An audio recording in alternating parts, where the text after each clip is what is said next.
नमस्कार। आज की ये वीडियो इंदिरा एकादशी से संबंधित है। तो आइए सुनते हैं इंदिरा एकादशी के महात्म के बारे में।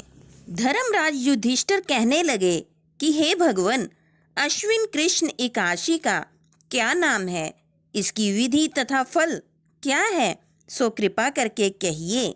भगवान श्री कृष्ण कहने लगे कि इस एकादशी का नाम इंदिरा एकादशी है। यह एकादशी पापों को नष्ट करने वाली तथा पितरों को अधोगति से मुक्ति देने वाली है।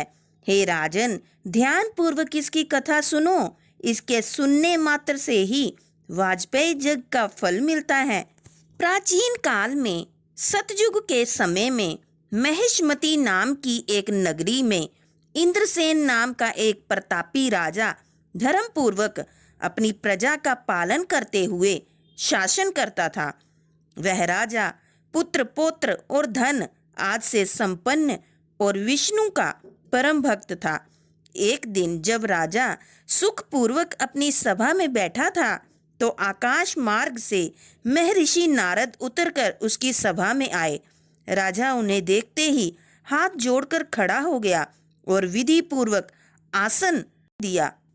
सुख से बैठकर मुनि ने राजा से पूछा कि हे राजन, आपके सातों अंग कुशल पूर्वक तो हैं, तुम्हारी बुद्धि धर्म में और तुम्हारा मन विष्णु भक्ति में तो रहता है। देवऋषि नारद की ऐसी बातें सुनकर राजा ने कहा, हे महर्षि, आपकी कृपा से मेरे राज्य में सब कुशल है तथा मेरे यहाँ यज्ञ कर्मादि सब किए जाते हैं।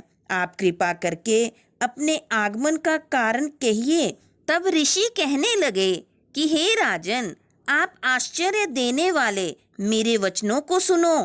मैं एक समय ब्रह्मलोक से यमलोक को गया। वहाँ श्रद्धा पूर्वक यमराज से पूजित होकर मैंने धर्मशील और सत्यवान धर्मराज की प्रशंसा की। उसी यमराज की सभा में महान ज्ञानी और धर्मात्मा तुम्हारे पिता को एकादशी का व्रत भंग होने के कारण देखा। उन्होंने संदेशा दिया, सो मैं तुम्हें कहता हूँ। उन्होंने कहा कि पूर्व जन्म में कोई विघ्न हो जाने के कारण मैं यमराज के निकट रह रहा हूँ। सो हे पुत्र, यदि तुम अश्विन कृष्ण इंदिरा एकादशी का व्रत मेरे निमित्त करो तो मुझे स्वर्ग की प्राप्ति हो सकती है। इतना सुनकर राजा कहने लगा कि हे महर्षि, आप इस व्रत की विधि मुझसे कहिए।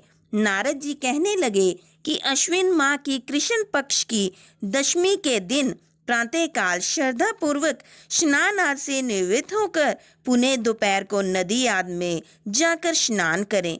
फिर श्रद्धा पूर्वक पितरों का श्राद्ध करें और एक बार भोजन करें।